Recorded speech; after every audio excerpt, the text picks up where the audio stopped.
Hi, my name is Tonya Lewis-Taylor, and this is In the Classroom. Today, our guest is Cindy Hsu, an Emmy Award-winning anchor and a reporter that has been at CBS since 1993.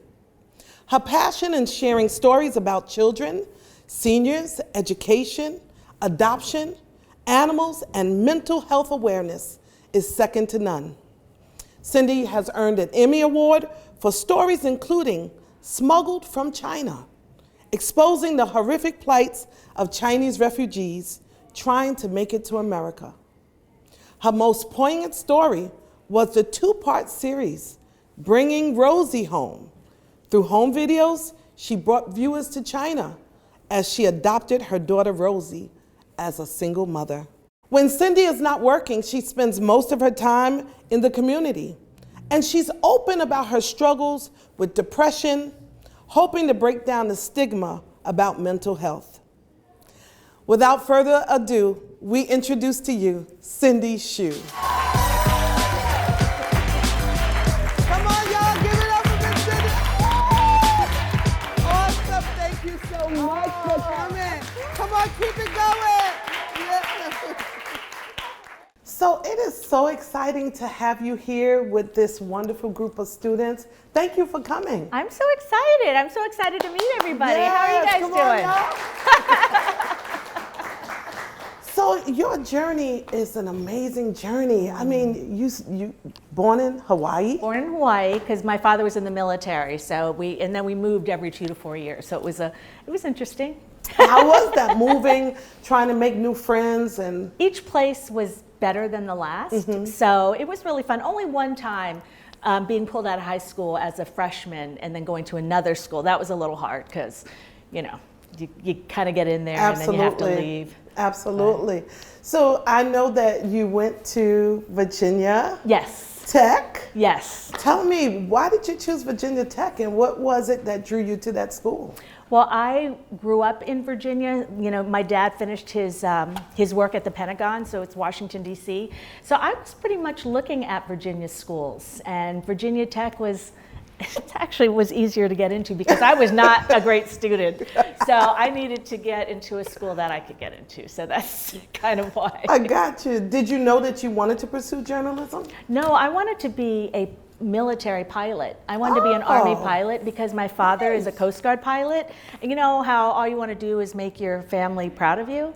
So I thought, I'll just do what he does. And then I learned 2 years into college that you have to have perfect vision. And they didn't have LASIK back then, so I didnn't have it. And so I had to quick find something else because I'm not going to be a pilot. Absolutely. Yeah. But then you discovered journalism. I did. And the way I did that is, I thought of lawyer, doctor, all these different things that all the parents want everyone to be. Yes. And I looked at my skills and I thought, lawyer, you have to have a good memory. Don't have that. Doctor, medicine, no. Science, no. But the only thing that was like a natural thing for me was being super curious and asking lots of questions. And so that fit with journalism. Wow. So tell me about your first story. First story you could remember covering. What was that? Whoa, I don't even, I can tell you the first story in New York was actually a hostage situation. Oh, wow. So that was stressful. Wow, which one was it? I don't even remember because I've been at Channel 2 for almost 30 years. Wow, so 30 years? Way Come back. on, guys. That's an amazing career. Amazing. Thank you. So I was really nervous, but the camera people I was working with were super nice. And it was good. And now you're a master at this work. I'm a survivor, and I really do enjoy my work. That's nice. Yeah. And you have to enjoy your work, especially when it's a major part of your day. And I think that's what's going to lead us into our conversation about mental health, is because many of us don't realize that our mental health is affected by every aspect of our lives, even our jobs. And so how do you deal with mental health issues or your mental health at work? At work. Well, first of all, I went through depression 8 years ago. Serious depression. And I didn't know anything about mental health. So as far as I went through the learning process and all that. And so now I just, I do these little things, like there's this book I really like, and I keep it next to my bed, and it has really thoughtful quotes, and I'll read one every day, and I'll think about it. And then before I go to bed, do the same thing. I have a journal next to my bed. I call my mom every single day because she was really worried about me during my illness. And it's kind of to let her know that I'm okay, and to, just have, when you go through serious mental illness, it's really important to have a support system. And so she's part of my support system. Yeah. So what do you think contributed to the crisis that you experienced? Really stress at work. First of all, I had already been there 20 some years, and you cover murders, and I was always really saddened by children who were hurt. And so to have to stick a mic in a little kid's face and say, oh, your father died, you know what I mean? That was always very difficult for me. And then also, just the workplace at that time was very stressful. And the management did not lead with kindness back then. My management now does. Yes. So it was a lot of kind of nonstop, just actually freaking out before I went to work. I so didn't want to be there, and not knowing what was happening that's what contributed. Yeah, and I think many of us work, whether it's work or school, you have to be in a good place, and you have to feel good about going to that place every day in order to protect our mental health. Yeah. We'll be right back after this break.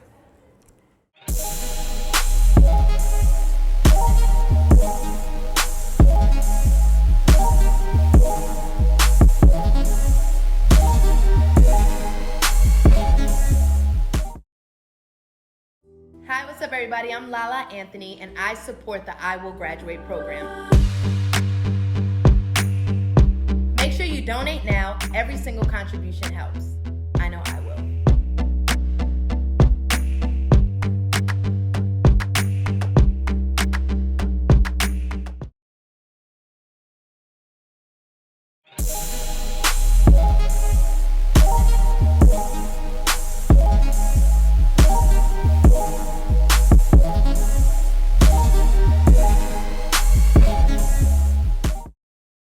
In the Classroom is back, and we're here with broadcast journalist Cindy Hsu. Thank you. And so 19 years ago. Yes, 19 years ago. 19 years ago, you went to China. Oh, I was like, what's she talking about? I know. You went to China. Yes. And you adopted a baby girl. Yes. Tell me about that journey and that choice that you made. Well, I always loved kids, and I thought I would do the normal thing, get married, have a child, all that. And so that wasn't happening. And I didn't ever feel like, marriage was not important to me, but the child was. So I think I was 37 at the time that I said, okay, enough of this, and went and adopted my daughter from China. And I don't know if you know, but China had so many girls because, first of all, they had a rule you could only have one child in China. One child, that's right. And they value boys there. And so little girls would be just discarded. My daughter was left in a basket in front of a store. And then the orphanages find these children, and a lot were adopted. Wow. And you developed a program, an Emmy Award-winning program called Bringing Rosie Home. Yeah, Bringing Rosie Home. So when I went to, you need to travel to the country. They had sent me a picture of the daughter that the Chinese government chose for me. Wow. And so when I flew over, my mother came with me, and I did a lot of videotaping just on my own with my camcorder, just to show, to remember the process, because you're so excited that you're going to be a parent and you have never met this child and all that. So I brought a camcorder, and then when I came back, I put it all together. And that's one of my favorite stories, because I've had a lot of people come up to me afterwards, years later, and say, I was thinking about adopting, but it wasn't until I saw your special that you could actually see the journey that I did it. Wow. I'm a huge proponent of adoption. There are so many children who need homes. Absolutely, absolutely. And to just know that you're making a difference in a child's life that would have been in the orphanage system. Yeah. That's huge.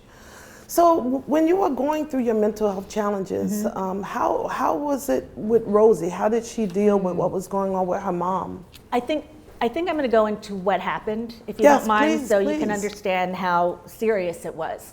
So I was feeling totally off at work. My little stories that should be so easy to do were really difficult for me to do. I couldn't focus to write all these different things, and I felt no joy in my life. So then I ended up, somebody asked me, "Are you okay?" One of my colleagues, and I said, "I'm not." And then I broke down and I ended up leaving work and had my mother come stay with me because my daughter was little then. And, you know, I did go see a psychiatrist, but sometimes you really have to find the right one for you. And this wasn't necessarily the right one. So I ended up getting worse and I attempted suicide. And my daughter was actually away at camp at the time. So when she came back, my mom said, Mommy mixed up some medication. So she didn't tell my daughter what the situation was. And the whole time, then I went to a psychiatric hospital, and the whole time I would call her. We didn't have cell phones, but we had like a phone on the wall. I said, Mommy's in a place where I'm getting art therapy and music therapy, and that was true. All these different things that help you recover. But then I asked I'm like, how am I going to deal with this for Rosie? And I talked to a lot of child psychologists while I was in the hospital, and I said, you know, my little girl, what do I do? And they said, it depends on your relationship with your child. Do you have one where you spill everything out, or you really protect them from everything? And I've always been super honest with Rosie. So I sat her down and I said, you know, when I went away, I actually attempted suicide. And she said, on purpose? And I said, yeah. Wow. But the big thing that I had to say is, I have a whole team of people, and their job is to make me better. Yes. You know, doctors and all that sort of thing. Your job is to be a kid. Yes. You know? Yes. So she actually didn't even, I said, you have any questions? She's like, no. Wow. And, you know, I think kids are more resilient than we give them credit. Absolutely. And so I felt like if she came to me, and now and then I would say, are you doing okay? Any questions? That sort of thing. So that's really how we dealt with it. Wow. Do you guys have conversations about it now? Yes. Yeah, and about her mental health, because she's a college student. How did you deal with, you speak to Rosie about, how do you speak to her now about mental health? Well, now she and I are kind of experts, because I've gotten really involved with mental health groups like the American Foundation for Suicide Prevention. And I've learned so much, and she's learned it along with me. And it's so great because she actually will counsel her friends. I mean, this is a tough age you guys are in, you know? It is. And so a lot of people, and I'm sure a lot of people in this room, you know, have issues. And so she now is a really good listener. She knows the different things, like if somebody is saying, I want to die, or they're thinking of suicide, you have to take that seriously. You can't just be like, oh, okay, they're going to be better. I'm so nervous to talk to them about it. And one thing I do want to tell you is that sometimes people think if I ask my friend, are you thinking of suicide, that's going to make them want to, you know, attempt suicide. And that's not the case. Science shows that that doesn't happen, that you asking, be very frank and you know, direct is the best way to do it. So that way you really know, and you know, sometimes things happen too late, and then you look at the signs and you say, oh, if I only said something or gotten this person help, and help for yourself as well. Absolutely.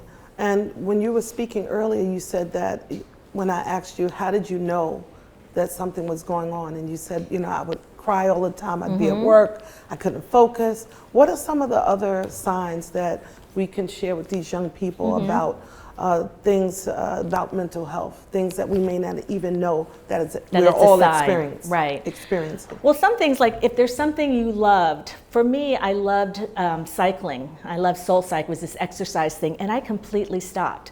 So whether it's you love basketball or video games or something, and then suddenly you don't want to do it, and you find no joy in what you find now. And the other thing, in my mind, what depression does is it takes your brain and it just completely, it makes you think things that are not true. And so I actually thought that my daughter would be better without me. So that's what depression was telling me. And that's why I attempted suicide, because that's what I thought was true. Yes. So yeah, and then also having any thoughts of you're a burden, you know, these They'll different be things. better off without me. That type of stuff. Exactly. There's a lot of signs, but I find you sleep all the time. All you want to do is sleep. You keep the shades closed. You want to just be in the dark. That was something I did a lot. But everyone, it's different for everybody.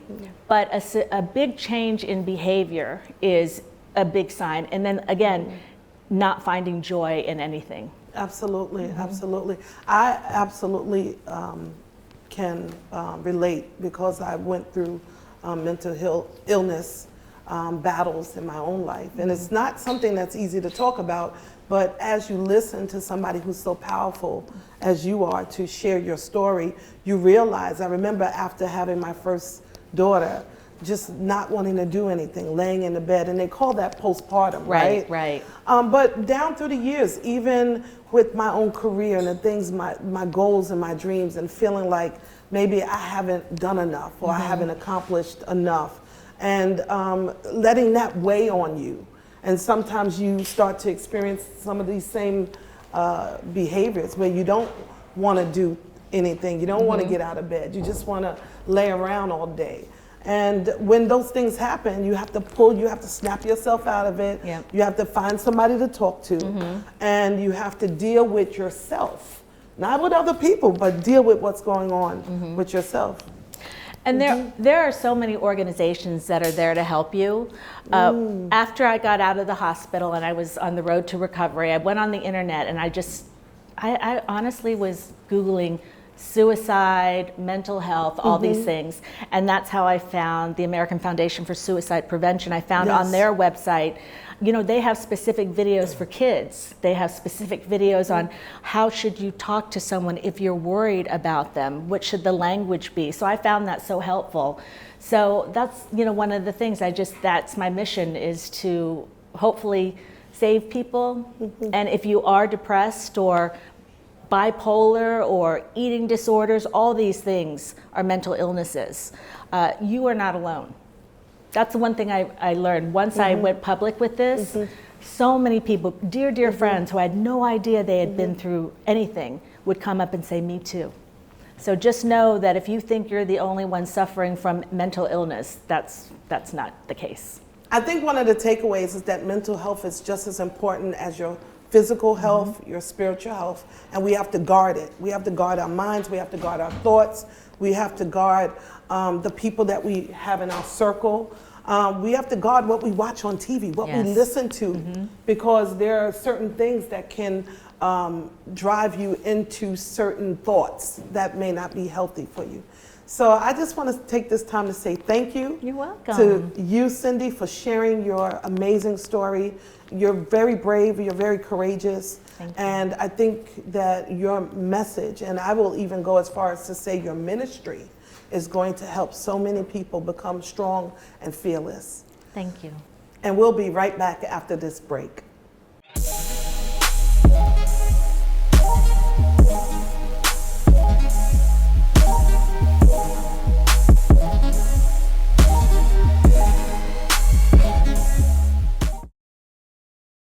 Hi, what's up, everybody? I'm Lala Anthony, and I support the I Will Graduate program.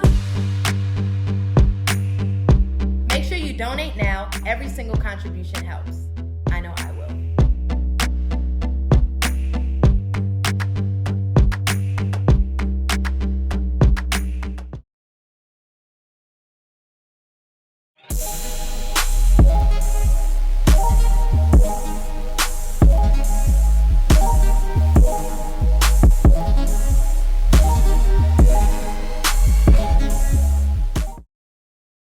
Welcome back to In the Classroom. We're here with our amazing guest, Miss Cindy Shue. Ding, ding, ding, ding, ding. Guess what time it is, Cindy? What? It's lunchtime! So New York City is famous. The New York City school system is famous for their lunches. So if you had a choice, would you choose the school pizza or the peanut butter and jelly? Oh, pizza. Okay, Yeah. why? Why would you choose? Because every pizza is good pizza. Every pizza is you good can't- pizza. It's hard to make a bad pizza. All right, good, good, good. That's excellent. We want to just say thank you to you for coming out to share your story and to impart such wisdom and knowledge to these young people. What are some final thoughts you would like to leave us with? Would you like to leave these students with? I would say, again, mental illness is just as important as physical illness. If you have cancer, you go get it taken care of. If you have something going on in your brain, you need to take care of it. It can be, you know, you can bottom out like I did, and then you can get help. There's so much help out there, and you can recover, and I'm living my best life right now. So I really hope that is true for all of you. Not only if you're feeling bad or if your friends are feeling bad or your family, talk about it. We're breaking the stigma. It shouldn't be a hush-hush issue. Can we show a lot of love to Miss Cindy Shue? Awesome. We've been talking about mental health, mental illness, and sharing stories of how we can overcome. And I want to take a moment to open up the floor to these amazing students to ask questions and to share some of their thoughts with us. So who's first? Come on up to the mic. Hello, my name's Golda Garcia. I'm 14. I'm in the 9th grade. And a question that I was conjuring up in my seat when you were talking is, how did generational trauma affect your progress into understanding that you had mental health issues and overcoming it, especially with the Black community, Asian community, and Hispanic community? It could be very hard to even talk about it and then accept it yourself. So what was it like for you? Great question. Yeah, it is a great question, because in communities of color, a lot of times the parents don't talk about mental illness. I can tell you in the Asian community, you try so hard not to be a burden. And so it's always, everything's okay, we don't complain, we just work through. So that was difficult, and that's why I knew nothing about mental health, and I was like 50 years old until it hit me with no background in it. And I never told my parents, even when it hit me, I had to get low, you know, rock bottom before I would. So that's why I think communities of color really, really need to focus on breaking the stigma and talking about mental health. Hi, I'm Mia. I'm 17 and I'm a 12th grader. My question is, like, even though I know mental health isn't like the best thing, do you feel like you needed to go through something in order to like live your best life and realize what you had for real? That's a really good question. I would never wish what I went through on anybody. But now that I've been through it, I am so grateful for all the help I got. I'm so grateful. The suicide was not completed. I'm so grateful to be alive and to be able to, you know, talk to you guys, talk to other people, because it's something that there's so much help for. There's so many doctors that focus just on that. So I wish it hadn't happened, but I think since it has, it's really going to help a lot of people if those who have gone through the experience talk about it openly. Hi, my name is Franchelli and I'm a 12th grader. And I would like to ask you, dealing with mental health illnesses is like a long-term process, an everyday battle. How do you get through those days where you're not feeling your best and then you're having these negative thoughts and this negative mindset? How do you pull yourself out? And do you ever feel like or are afraid of going back into those dark times? Good question. That is a really good question. Well, once you go through something like this, it's really important to get professional help. So I have a psychiatrist who I'm on medication for antidepressant. And I also talk to her, talk therapy as well, which has been really, really important for me. And that's been all these years. And I think I'll be doing that for the rest of my life, because I don't really tell people a lot of things. I'm kind of private. She's the only person that I tell everything. And it's really important to get it out.